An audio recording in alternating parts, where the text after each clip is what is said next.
सुप्रभात। आप सभी का स्वागत है इस ऑनलाइन क्लासेस में। मैं Chandrashekhar Roy, assistant professor, Kashi Sahu college Seraikela, department of history, Kolhan university. Dear students, आज हम पीजी सेमेस्टर 3 के लिए यानी पीजी सेमेस्टर 3 के लिए पेपर नंबर 9 के विषय में आज हम चर्चा करेंगे। और आज का मेरा टॉपिक है इतिहास लेखन की जो प्राचीन भारतीय परंपरा रही है, उसमें आज हम कुछ महत्वपूर्ण टॉपिक पर, बिंदु पर चर्चा करने का प्रयास करेंगे। जैसे सबसे पहले ये जान लीजिए कि भारत में जो प्राचीन इतिहास लेखन हुआ है उसकी क्या आरंभिक कठिनाइयां रही है, कौन कौन से साधन रहे हैं। इसके पहले वाले वीडियो में जो पीजी सेमेस्टर 3 के लिए मैं बनाया था, उसमें आपको बौद्ध इतिहास लेखन पर हम विशेष रूप से प्रकाश डाल चुके हैं। तो सबसे पहले जान लीजिए कि आखिर प्राचीन भारतीय इतिहास लेखन की परंपरा क्या थी और इसमें क्या क्या स्रोत थे, उस पर भी आज हम चर्चा करेंगे।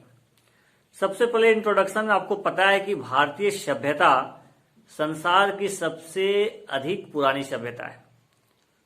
यानी सबसे अधिक, आपको जानते हैं हिंदू वैली सिविलाइजेशन, सिंधु घाटी की सभ्यता बहुत प्राचीन सभ्यता रही है। इसे चीनी एवं यूनानी सभ्यता की तुलना में अधिक प्राचीन स्वीकार किया जाता है। यानी चीनी यूनानी सभ्यता से भी प्राचीन सभ्यता हमारी सभ्यता को मानी जाती है। प्राचीन समय से भारत को कई बार उत्थान और पतन का सामना करना पड़ा। बहुत सारे यहां पर आक्रमण हुए, लेकिन इसका डटकर मुकाबला हुआ। कई नए नए साम्राज्य बने, उनका पतन हुआ, फिर नए साम्राज्य बने। तो इस तरह की भारत में इस सिलसिला जो है सो कालक्रम के अनुसार से चलता रहा। लेकिन आखिर इतिहास लेखन होता क्या है, सबसे पहले ये आज आप समझ लीजिए। यानी प्राचीन भारतीय इतिहास को लिखने की क्या वजह थी। हम लोग जो इतना पढ़ते हैं, सिंधु घाटी, वैदिक सभ्यता, मौर्य काल, गुप्त काल, मौर्योत्तर काल, संगम काल का जानते हैं, कुषाण एज के बारे में पढ़ते हैं। आखिर किसके माध्यम से कहते हैं? हम लोगों के पास जो इतना अच्छा बुक मिलता है आज के समय में, कोई तो होगा, कोई तो व्यक्ति जरूर होगा जिन्होंने इसको लिखने का प्रयास किया होगा। तो उसका क्या आधार रहा, आधार क्या था, स्रोत क्या था? What were the evidence to writing the ancient Indian history? बहुत सारे इतिहासकार भी हुए प्राचीन भारतीय इतिहास में। कोई मार्क्सवादी विचारधारा के थे। आप रोमिला थापर का नाम सुने होंगे, आप आर.एस. शर्मा का नाम सुने होंगे, जिन्होंने प्राचीन भारतीय की एनसीईआरटी का बुक है वो बहुत ही अच्छा उन्होंने लिखा। सिविल सेवा के लिए काफी उपयोगी बुक्स हैं। लेकिन ये तो इतिहास का इतिहास लेखन हुआ। कोई हमारी भारतीय इतिहास पर कटाक्ष करते हैं कि इनके पास स्रोत की कमी है, स्रोत ही नहीं है। तो प्यारे विद्यार्थी जी, आज हम आप लोग को इसका बैकग्राउंड में पहले वाले वीडियो में भी कुछ बताया था कि भारतीय इतिहास, यहाँ के जो लोग हैं, लेखक हैं, उन्होंने जो पाश्चात्य इतिहासकार हैं, जो भारतीय इतिहास को नग्न दृष्टिकोण से देखते हैं, उनको करारी जवाब देने का प्रयास किया है, उनका खंडन करने का प्रयास किया है कि आप जो भारतीय इतिहास को मजाक उड़ाने का प्रयास कर रहे हैं कि इनमें स्रोतों की कमी है। वास्तविकता ऐसी नहीं है। हमारे यहाँ कोई स्रोतों की कमी नहीं है। स्रोतों की यहाँ पर पर्याप्तता है, चाहे वो आर्कोलॉजिकल हो, चाहे वो हिस्टोरिकल हो, सारे स्रोत हमारे यहाँ उपलब्ध हैं। और हर एक स्रोतों का एक अपना इम्पोर्टेंस है। जैसे आप देखिएगा, सिंधु घाटी सभ्यता के विषय में हमको बताना है, आज भी वो अवशेष मिल रहे हैं। आज भी जहां जहां खुदाई हो रही है, संसाधन के अभाव में पूरी तरह से खुदाई भी नहीं हो पाई है, नहीं तो कई तरह के प्रमाण अब भी मिल सकते हैं, उसमें अपार संभावना है। लेकिन जो भी खुदाई हुए, उनसे जो प्राप्त हुए, सोर्सेज जो प्राप्त हुए, उनसे वहां का सोशल, रिलीजियस, इकोनॉमी कंडीशन के विषय में जानकारी मिलती है। प्यारे विद्यार्थी जी, आपको मालूम होना चाहिए और एकदम कंफर्म कर लीजिए कि हमारे यहां कोई स्रोतों की कमी नहीं है। अब मौर्यन पीरियड में जाइएगा तो अशोक का शिलालेख है, बृहद शिलालेख, लघु शिलालेख आपको मिल जाएंगे। ये मैं आपको आर्कोलॉजिकल के विषय में बता रहा हूं। साहित्यिक स्रोत तो भरे पड़े हैं, चाहे वो कौटिल्य का अर्थशास्त्र हो, चाहे वो मेगास्थनीज की इंडिका हो, चाहे जो भी गुप्त काल में भी बहुत सारे साहित्य की रचना हुई, हर्षचरित्र हो, जैनाक का हो, ऐसे बहुत सारी साहित्य की रचना हुए जो प्राचीन भारतीय इतिहास को बताने के लिए पर्याप्त है। तो डियर स्टूडेंट्स, आज हम लोग कुछ थोड़ा सा चर्चा करेंगे कि अध्ययन से संबंधित कठिनाइयां क्या है। भाई ठीक है, हम तो बोल दिए, हमको बहुत अच्छा लगा बोलने में, बहुत शॉर्ट लगा कि भाई कोई समस्या है ही नहीं, अपार स्रोत है प्राचीन भारतीय इतिहास जानने का। लेकिन प्रश्न ये है कि बोलना तो हम उसको मिला जुला के बोल दिए, लेकिन कुछ तो कठिनाइयां होगी ना। तो कुछ कठिनाइयों को आप देखिए। जैसे अध्ययन से संबंधित कठिनाइयां, पहले है लिपि के ज्ञान की समस्या, यानी प्रॉब्लम रिलेटेड टू स्टडीज। जो महत्वपूर्ण चीज है उसमें है problem of knowledge of script. आज भी हड़प्पा सभ्यता की जो लिपियां हैं उसको पूरी तरह से पढ़ी नहीं जा सकी है कि उसमें क्या लिखा हुआ है। यदि ये लिपियां को पढ़ ली जाती तो आज जो हम हिस्ट्री पढ़ रहे हैं, जो किसी के बारे में मूल्यांकन कर रहे हैं, तो हो सकता है उसमें चेंजिंग आ जाए, क्योंकि लिपियां को पढ़ा नहीं जा सका है। तो सबसे बड़ी प्रॉब्लम हुई ना कि लिपि के ज्ञान की समस्या, problem of knowledge of script. इसके विषय में क्या है कि यह एक अत्यंत महत्वपूर्ण समस्या है जिसका सामना इतिहासकार को प्राचीन भारतीय इतिहास के अध्ययन के समय करना पड़ा था। ऐतिहासिक सामग्री विभिन्न भाषाओं में उपलब्ध है और इतिहासकार के लिए सभी भाषाओं के ज्ञान के प्राप्त करना संभव नहीं है। क्या इतिहासकार को सभी विषय का ज्ञाता है? वो सब चीजों का, सब भाषा का जानकारी है? बिल्कुल नहीं। सारी भाषाओं की जानकारी वो नहीं हो सकता है, थोड़ा मुश्किल हो जाता है। इसीलिए जब कभी ऐतिहासिक सामग्री ऐसी भाषा में उपलब्ध हो जिनको पढ़ा नहीं जा सकता है, तो उस उपलब्ध सामग्री का कोई उपयोग नहीं किया जा सकता, मतलब नहीं किया जा सका। हड़प्पा लिपि को इसी के संदर्भ में हम रख सकते हैं। अभी भी प्राचीन समय के कई मुहरों, ताम्रपत्रों और स्तंभों की लिखावट को पढ़ा नहीं जा सका है। इसीलिए इस प्रकार की सामग्री का प्रयोग इतिहास लेखन में संभव नहीं है। ठीक है, चलिए भाई, दूसरी क्या बड़ी समस्या है? उपलब्ध सामग्री के संग्रह की समस्या, यानी problem of collection of available material. ठीक है, उपलब्ध सामग्री के संग्रह की समस्या यानी कलेक्शन करने की समस्या है। प्राचीन भारतीय इतिहास के अध्ययन की एक गंभीर समस्या है। भारत एक विशाल देश है, इसमें तो कोई दो राय नहीं है। इसकी पॉपुलेशन चाइना के बाद है और आने वाले समय में चाइना को भी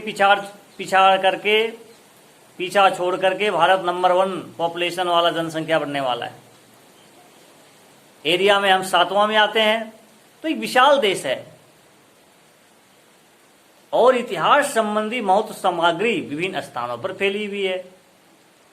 प्रत्येक खुदाई के अवसर पर समृद्ध ऐतिहासिक सामग्री को पाया गया है। आवश्यकता इस बात की है कि इतिहासकार धन के अभाव में सुदूर स्थानों पर बिखरी हुई सामग्री को कैसे एकत्रित करे। इतना बड़ा देश है, स्रोत चारों ओर फैला हुआ है। अब उन स्रोतों को एक जगह कैसे कलेक्शन किया जाए, थोड़ी तो समस्या है। अतः कहा जा सकता है कि ऐतिहासिक सामग्री का संग्रह अत्यंत कठिन कार्य है। कोई आसान कार्य नहीं होता है। बोलने में होता है कि भैया ये तो मैंने तो कलेक्शन कर लिया, लेकिन आप उन कलेक्शन कर्ता को पूछिए कि आपको कितनी मेहनत करने के बाद वो कलेक्शन प्राप्त हुआ। ठीक है, तो एक समस्या है। आगे है जो समस्या है ऐतिहासिक सामग्री का विकास, डेवलपमेंट ऑफ हिस्टोरिकल मटेरियल, इसको आप इंग्लिश में बोल सकते हैं। यानी ऐतिहासिक सामग्री का विकास, डेवलपमेंट ऑफ हिस्टोरिकल मटेरियल। प्राचीन भारतीय इतिहासकारों ने ऐतिहासिक घटनाओं का वर्णन अपने ग्रंथों में किया है। किसमें किया है? अपने ग्रंथों में किया है। साथ ही दरबारी इतिहासकारों ने भी इस दिशा में महत्वपूर्ण लेखन का कार्य किया, परंतु इसमें से अधिकांश सामग्री नष्ट हो गई है। इसमें से अधिकांश सामग्री क्या हो गई? नष्ट हो गई। इसमें कुछ आक्रांताओं के भारत में प्रवेश से नष्ट हो गए, कुछ को कीड़े खा गए, कुछ लेखकों के उत्तराधिकारियों ने व्यर्थ और निरर्थक समझकर फेंक दिए, क्योंकि वे उसके महत्व से अवगत नहीं थे। ठीक है, अतः नष्ट हो गई ऐतिहासिक सामग्री के अभाव में इतिहास लेखन में विद्वानों को कठिनाइयों से जूझना पड़ा, यानी उनको बहुत कठिनाइयों से जूझना पड़ा। विभिन्न साक्ष्यों में शासकों के नामों में अंतर पाए जाने के कारण और वंशावली में एकरूपता न होने के कारण इतिहास के पाठकों एवं विद्वानों को निरंतर कठिनाइयों का सामना करना पड़ा। कभी कभी कोई सामग्री में वंशावली में प्रॉब्लम हो जाता था, कभी शासकों के कालक्रम में अंतर हो जाता था। तो ये समस्या आपका है। नेक्स्ट है अभिलेखन प्रक्रिया की समस्या। Problem of recording process. फिर से मैं रिपीट करता हूं, that is a big problem to now the Indian history, ancient Indian history. ठीक है, अभिलेखन प्रक्रिया की समस्या, प्रॉब्लम ऑफ रिकॉर्डिंग प्रोसेस। अभिलेखन प्रक्रिया भी इतिहास की समुचित अध्ययन में एक बहुत बड़ी बाधा है। एक बहुत बड़ी बाधा है। कुछ घटनाओं के आंशिक संदर्भ कुछ ऐतिहासिक सामग्री में उपलब्ध होते हैं, किंतु घटना से संबंधित पूर्ण विवरण कहीं भी प्राप्त नहीं होता।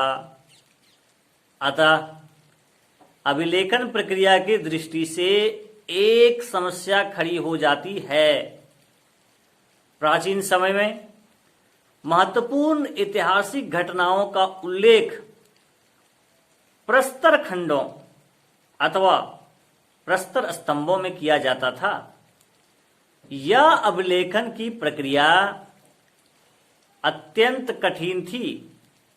इसमें अत्यधिक समय और श्रम व्यय था और घटना की पूरी व्याख्या भी संभव नहीं हो पाती थी।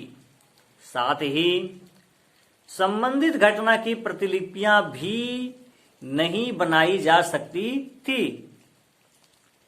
इस प्रकार प्रारंभिक समय में अभियोजन की प्रक्रिया में कठोर श्रम की आवश्यकता थी। कठोर श्रम की आवश्यकता थी, लेबर की आवश्यकता थी, तभी यह संभव हो सकता था। आगे बढ़ते हैं। निश्चित काल कर्म का भाव बहुत बड़ी समस्या है हिस्ट्री में, खासकर एंशिएंट इंडियन हिस्ट्री में। लैक ऑफ द क्रोनोलॉजी, यह एक महत्वपूर्ण समस्या है जिसका इतिहासकार को सामना करना पड़ता है। प्राचीन भारतीय इतिहास लेखन के मध्य लंबे अंतराल पाए जाते हैं, जिनके कालक्रम को निर्धारित करना अत्यंत कठिन हो जाता है। प्राचीन भारत के इतिहास में कई ऐतिहासिक घटनाओं के साक्ष्य तो उपलब्ध हो जाते हैं, परंतु घटना के घटित होने के संबंध में निश्चितता का अभाव पाया जाता है। इसी प्रकार इतिहासकारों के नामों और तिथियों के संबंध में विश्वसनीय सामग्री उपलब्ध नहीं होती है। इस समस्या का एक कारण यह हो सकता है कि अनेक शासकों ने अपने युग के तिथि कर्म को प्रारंभ किया था, किंतु इतिहासकारों ने अपने लेखन के दौरान प्रचलित तिथि कर्म का उल्लेख किया है, जिससे दोनों तिथियों में अंतर स्वाभाविक हो जाता है और भ्रांतियां का कारण बन जाता है। चलिए नेक्स्ट समस्या है कल्पना एवं वंशों की समस्या। कल्पना एवं वंशों की समस्या, it means problem of imagination, imaging करना, एंड डायनेस्टीज। ठीक है, वंशों, इस डायनेस्टीज का है, इस डायनेस्टी का है। मान लीजिए कि ये खिलजी डायनेस्टी का है, ये तुगलक डायनेस्टी का है, ये स्लैब डायनेस्टी का है। तो डायनेस्टी की भी समस्या होती है। कई प्राचीन इतिहासकारों ने घटनाओं का उल्लेख इस प्रकार से किया है कि घटना का एक विशेष भाग उपन्यास अथवा कल्पना प्रतीत होता है, क्योंकि उसके प्रस्तुतिकरण में तर्क का पूर्ण अभाव पाया जाता है। क्योंकि उसमें क्या हो जाता है कि तर्क का अभाव पाया जाता है, और वर्णन में तथ्य और कल्पना को इस प्रकार से मिश्रित कर दिया जाता है कि वस्तु स्थिति की जानकारी प्राप्त करना अत्यंत कठिन हो जाती है कि यह तथ्य कहां समाप्त होता है और कहां प्रारंभ होता है। तो एक तरह से कल्पना एवं वंशों की भी समस्या है। प्राचीन भारत में देश अनेक छोटे छोटे भागों में विभाजित था, जहां पर भिन्न भिन्न राजवंश शासन करते थे। शासनकर्ताओं के वंशों के में समय समय पर परिवर्तन आए हैं, और कभी कभी एक वंश ने विभिन्न सुदूर स्थित राज्यों पर शासन किया। ये सभी राजवंश निरंतर परस्पर युद्धों में संलग्न थे। अतः प्रत्येक वंश के इतिहास का समुचित अध्ययन आवश्यक है। ठीक है, सब वंशों, राज्यों और युद्धों का अध्ययन करना सरलता संभव नहीं है।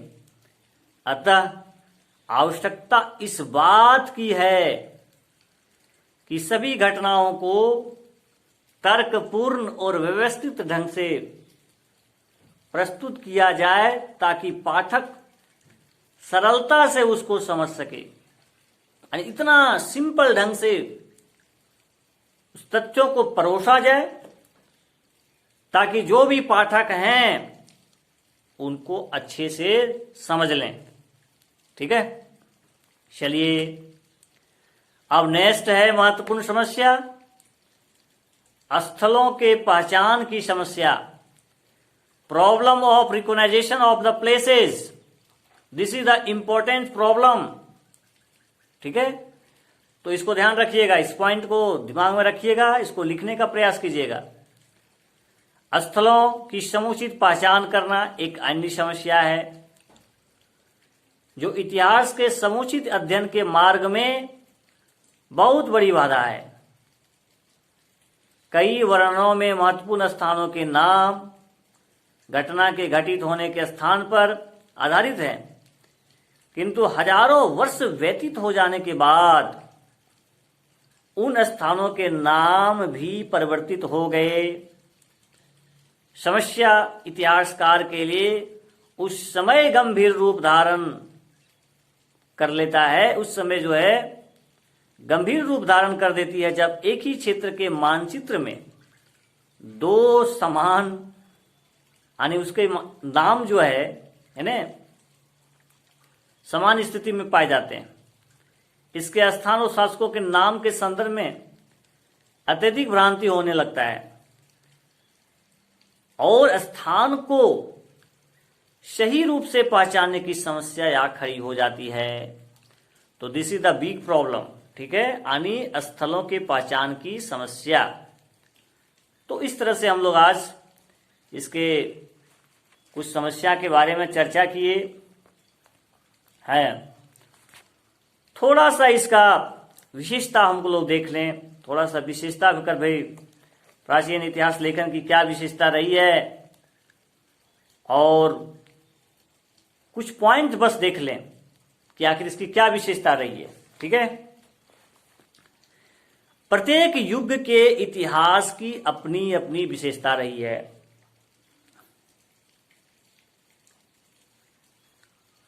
जिसके आधार पर इस युग के इतिहास को लिखा जाता है।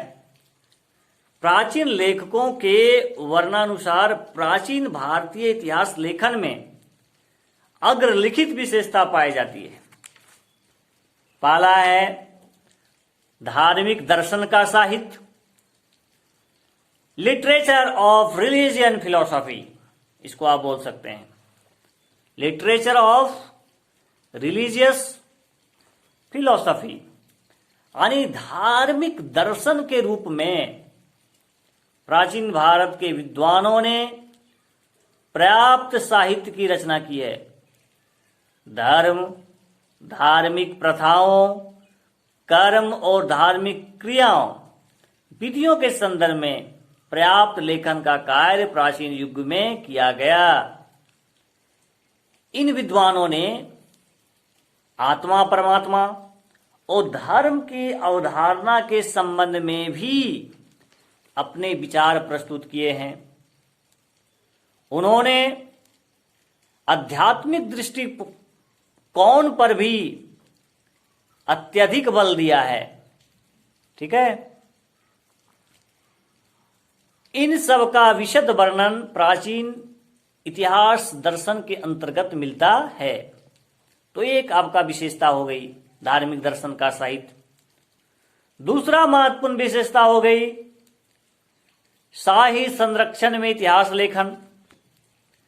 अधिकांश प्राचीन भारतीय इतिहासकारों को शाही संरक्षण प्राप्त था और उन्हीं के उदार संरक्षण में उन्होंने अपनी रचनाओं को लिखा था।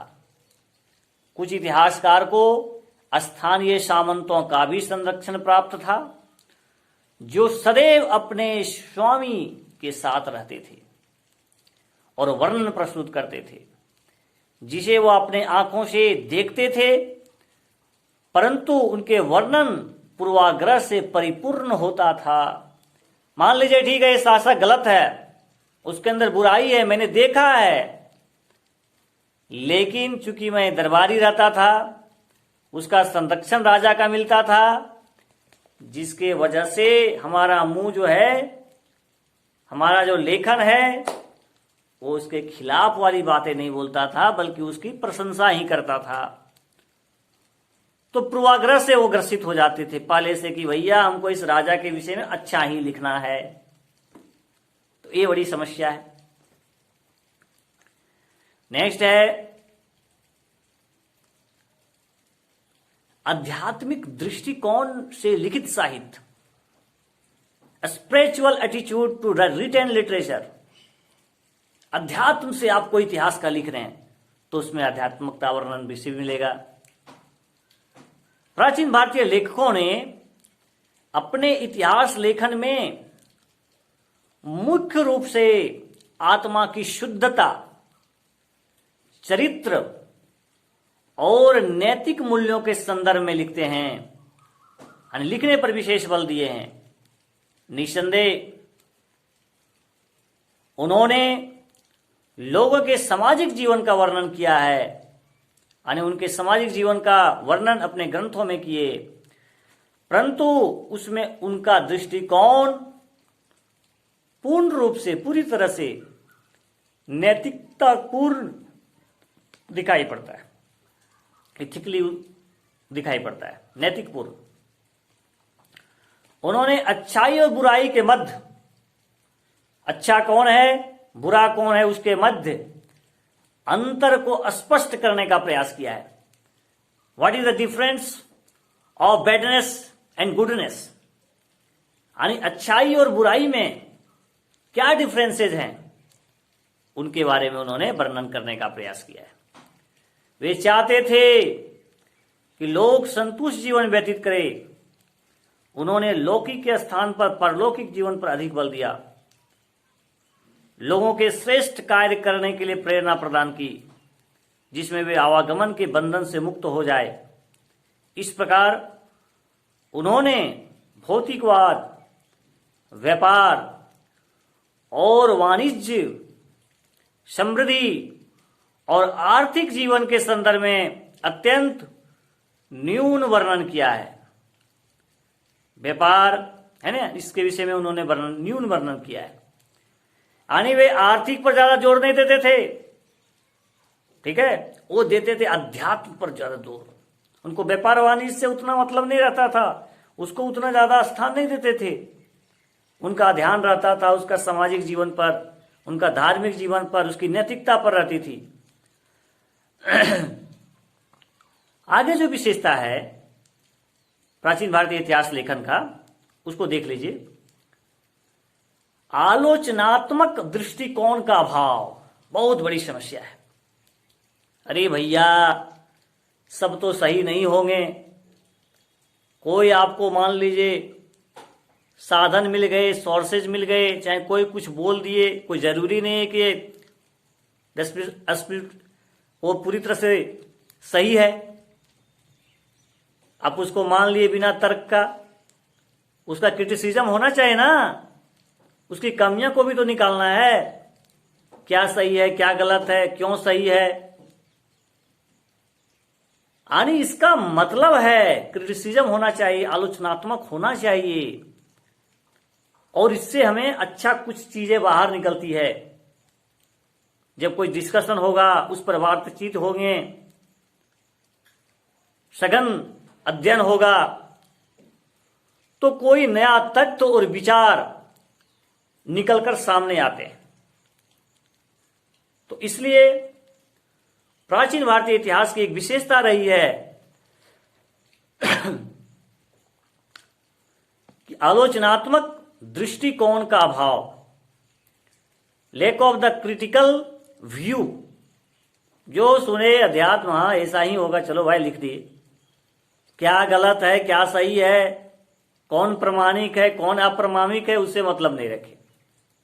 उसका हम लोग बस ऐसा बोला गया लिख दिए, एक धारणा बना लिए कि हाँ वो ठीक ही होगा, बस होगा, ठीक है, उसने कह दिया तो बस वही होगा, यानी ब्राह्मण जी लोग कह दिए बस वही होगा, उसमें तो गलत ही नहीं सकता है। तो आलोचनात्मक का अभाव था, यानी lack of the critical view, आलोचनात्मक दृष्टिकोण का अभाव। भारतीय इतिहासकारों में आलोचनात्मक और विश्लेषणात्मक गुणों का अभाव था, लैक ऑफ था, लैक ऑफ मतलब अभाव होता है, जिसके कारण उनके द्वारा इतिहास कथात्मक कहा जा सकता है। उन्होंने उन्हीं तथ्यों को स्वीकार कर लिया जिसका वर्णन उनके पूर्वगामी और समकालीन विद्वानों द्वारा किया गया था। उन्होंने उपलब्ध साक्ष्यों की विश्वसनीयता को प्रभावित करना आवश्यक नहीं समझा, क्योंकि प्राचीन काल में साक्ष्यों का अभाव था और जो कुछ ऐतिहासिक सामग्री उपलब्ध थी उसकी वास्तविकता को प्रमाणित करना अत्यंत कठिन था। समस्त सामग्री दूर दूर तक फैली हुई थी, जो अभिलेखों और स्तंभों पर उत्कीर्ण था, जिसका कोई अन्य प्रतिलिपि उपलब्ध नहीं थे, जो अभिलेखों और स्तंभों पर उत्कीर्ण थी, जिसका कोई प्रतिलिपि उपलब्ध नहीं थे। ऐसी स्थिति में इतिहासकारों ने अपनी कल्पना शक्ति को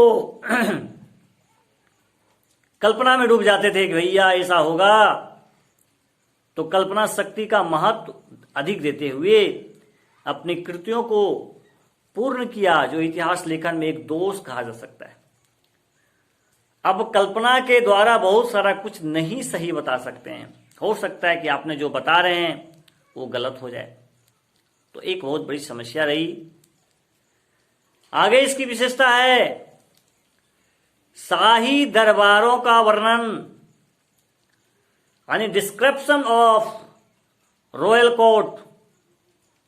प्राचीन भारत में इतिहासकारों को शासकों का संरक्षण और आश्रय प्राप्त था, जो समय समय पर उन्हें आर्थिक सहायता प्रदान करते थे।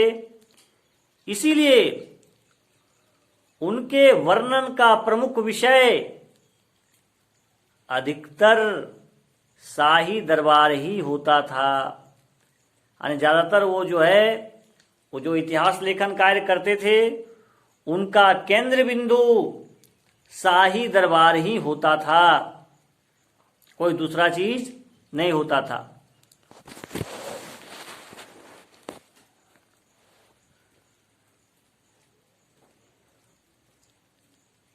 जिसकी चकाचौंध, यानी शाही दरबार है तो चकाचौंध रहेगा ना, शासकों की जीवन शैली और युद्धों का वर्णन वह अपनी कृतियों में करते थे।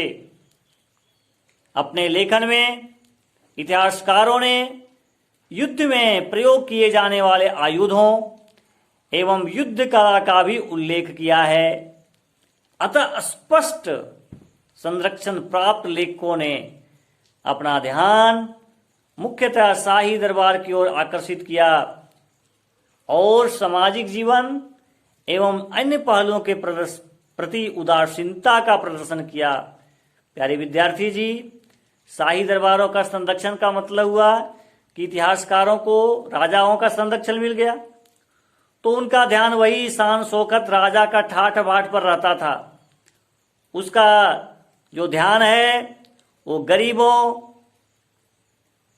कृषकों, मजदूरों पर नहीं जाता था। तो एक तरह की ये बहुत बड़ी भूल हुई है।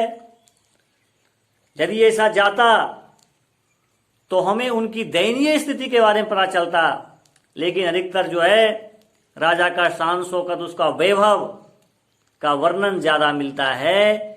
तो एक तरह से ये एक समस्या है, विशेषता नहीं कर सकते हैं आप इसकी, एक यानी वो पूर्वाग्रह से वो ग्रसित हो जाते थे और उनका ध्यान एक आम जनता पर नहीं जाता था, बल्कि उसका पूरी तरह से इतिहास लेखन शाही दरबार तक सीमित हो जाता था। आगे इसकी विशेषता है आदर्शवाद पर बल, इम्फेसिस ऑन द आइडियलिज्म। आदर्शवाद पर बल प्राचीन भारतीय इतिहास लेखन से संबंधित जो सामग्री उपलब्ध है उससे यह पूर्ण रूप प्रदर्शित होता है कि विद्वानों ने आदर्शवाद के सिद्धांत को मान्यता प्रदान की थी और उन आदर्शों का उल्लेख किया जो एक शासक या आदर्श राज अथवा आदर्श नागरिक से अपेक्षित है। अपने लेखन में उन्होंने शासकों के दायित्वों के साथ साथ नागरिक से अपेक्षित है यानी नागरिकों के कर्तव्यों का भी उल्लेख किया तथा शासक, माता पिता और गुरु के गुणों पर भी प्रकाश डाला। साथ ही तत्कालीन विद्वानों ने मानव मात्र के लिए मुक्ति का मार्ग प्रशस्त करने के लिए पर्याप्त सामग्री की रचना की। उन्होंने जीवन की वास्तविकता यानी जीवन का जो रियलिटी था, वास्तविकता था कि और अधिक ध्यान न देकर आदर्शवाद को अपने लेखन का प्रमुख बिंदु बनाए रखा। तो एक तरह का एक विशेषता रही आदर्शवाद पर बल यानी इम्फेसिस ऑन द आइडियलिज्म्स, इस पर एक बल रहा, प्राचीन भारतीय इतिहास लेखन की विशेषता रही। आगे की इतिहास के प्रति जागरूकता यानी अवेकनिंग टुवर्ड द हिस्ट्री। यह कहा जाता है कि आधुनिक युग के प्रारंभ से पूर्व भारत में इतिहास लेखन की कोई विशेष महत्व प्राप्त न था और भारतीय इतिहास के अध्ययन का मार्ग विदेशियों द्वारा प्रशस्त किया गया था, परंतु यह विचार कदाचित उचित नहीं है। इसको मैं यहां से खारिज किया जाता है, यानी इतिहासकारों के द्वारा खारिज किया गया कि आपका जो कथन है कि अंग्रेज आए तब ही हमको सभ्य बनाए, उसे हम पहले बेवकूफ थे, हमारे यहाँ सभ्यता नहीं थी, हमारे यहाँ संस्कृति नहीं थे, हमारे यहाँ विद्वान नहीं थे। ऐसी बात नहीं है। हमारे यहाँ प्राचीन से ही विद्वान, धर्माचार्य, ऋषि, महात्मा, विद्वान प्रवक्ता मौजूद थे, आकाश एक लेखक मौजूद थे। इसीलिए यदि आप ये बोलते हैं कि अंग्रेज के आने के बाद ही हम लोग सभ्य हुए, हम लोग का दिमाग खुला, हम लोग आदर्शवादी हुए, ऐसी बात नहीं है। ये आपका जो सोच है, आपका जो विचारधारा है, ये पूरी तरह गलत है। यह स्वीकार किया जा सकता है कि प्राचीन भारत में कोई उल्लेखनीय इतिहासकार नहीं था, परंतु इतिहास लेखन के क्षेत्र में विभिन्न प्रकार की पर्याप्त सामग्री इस काल में उपलब्ध है। प्रोफेसर हटर का मानना है कि आर्यों के युग से आधुनिक काल तक का इतिहास लेखन के क्षेत्र में निरंतरता सदैव बनी रही है। हमारे यहाँ देखिए इतिहास में कालक्रम है, इतना से इतना पीरियड इस काल का, इतना से पीरियड इतना पीरियड इसका, तो इसमें निरंतरता है। ये नहीं कि हम जहां पार तहां से उठाकर इतिहास को हम लिख दिए, उसको पढ़ा जा रहा है, नहीं, ऐसा नहीं है। उसका एक निश्चित कालक्रम है, ठीक है। परंतु उन्होंने यह भी उल्लेख किया है कि जो कुछ इस समय में प्रकाश में आया है, इतिहास लेखन की दृष्टि से भारतीय भाषा में अत्यंत सीमित उपलब्धि कही जा सकती है, परंतु अज्ञात रूप से पांडुलिपियों के रूप में बहुत सी सामग्री इधर उधर छिपी रखी है। अभी बहुत स्रोत हैं, बहुत सारे एविडेंस हैं जो हमारे मिट्टी के अंदर है, धरती के अंदर है, कहीं कोई वस्तु में छुपा हुआ है, हम उसको ढूंढ नहीं पा रहे हैं, क्योंकि उसको ढूंढने के लिए हमारे पास पर्याप्त साधन चाहिए, उसमें इन्वेस्ट करना पड़ेगा, आधुनिक तकनीक का उपयोग करना पड़ेगा, जो थोड़ा सा अभी समस्या है, लेकिन प्रयास जारी है। पुरातत्व विभाग है भारत में, इसी के लिए लगाया गया है, ताकि कुछ नया नया शोध होते रहे, नई नई तकनीक का विकास हो, नए नए स्रोतों का खोज हो, जिससे कि इतिहास को एक अच्छा दिशा देने में, आकार देने में, नई चीजों के बारे में जानकारी प्राप्त करने में सहयोग मिल सके। क्योंकि इसी धरती के अंदर न जाने कितना क्या नया नया चीज, नया नया ज्ञान छिपा पड़ा है, पता नहीं चल रहा है। लेकिन जब वैज्ञानिक इसमें लगे हैं, प्रयास कर रहे हैं, स्रोतों को ढूंढने के लिए शोधार्थी, रिसर्च स्कॉलर जिसको बोलते हैं, लगे हुए हैं, तो मुझे पूर्ण भरोसा है कि भारत सरकार के सहयोग, राज्य सरकार का सहयोग से यह कार्य पूरी तरह से सफल होगा। और हम जो इतिहास पढ़ रहे हैं, हमें जो जानकारी है, हो सकता है कि आने वाले समय में उसमें बहुत सारी जानकारी में बदलाव आए, क्योंकि यह प्रयास अभी तक जारी है। नए नए खोज में लोग जुटे हुए थे, नए नए साम्राज्य को ढूंढने का प्रयास कर रहे हैं।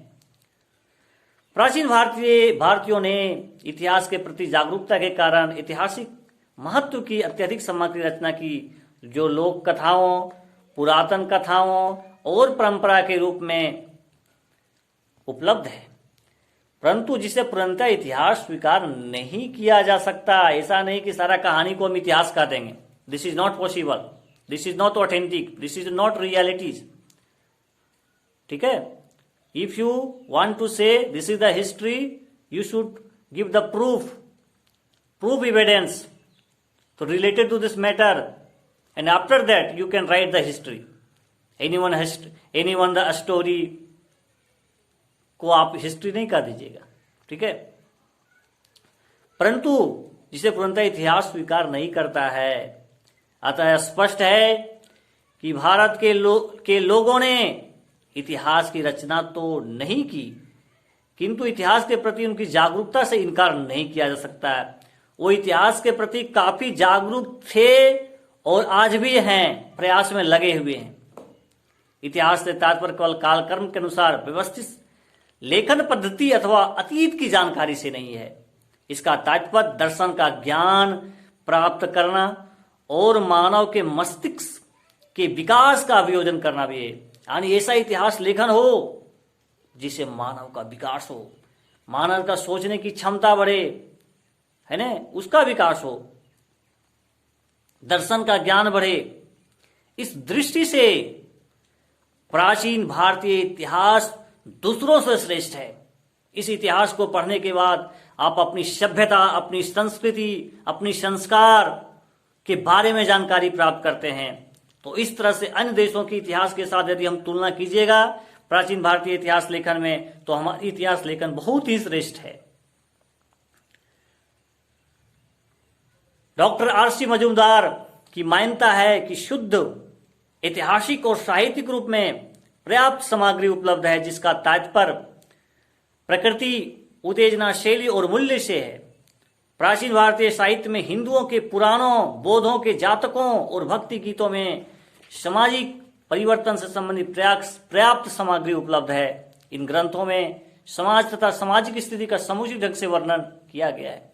तो प्यारे विद्यार्थी जी, आज हम आपको प्राचीन इतिहास लेखन की परंपरा के विषय में बात किए और उसके लेखन की में जो समस्या उत्पन्न हुई, क्या क्या समस्या है उसके बारे में चर्चा किए और इसकी क्या विशेषता है उसके बारे में भी प्रकाश डालने का प्रयास किए। तो आज के लिए बस इतना। आप सभी को बहुत बहुत धन्यवाद।